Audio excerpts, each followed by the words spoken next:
Vice ganda, no indang sa galing ni Darren Espanto, Showtime fam tuwang-tuwa.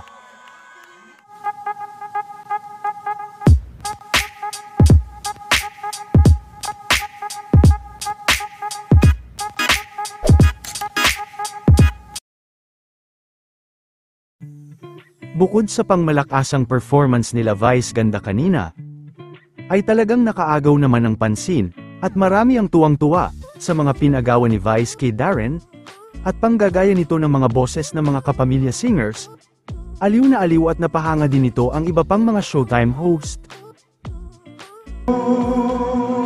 Horse! Sorry. Kala ko ba, di ba masaya yung Jingle Bells? Oo. Parang nakakaiyak?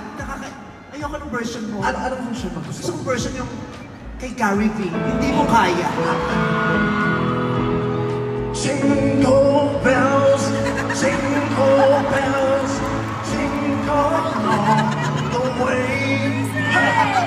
Oh, what fun it is to ride in a one-horse open sleigh.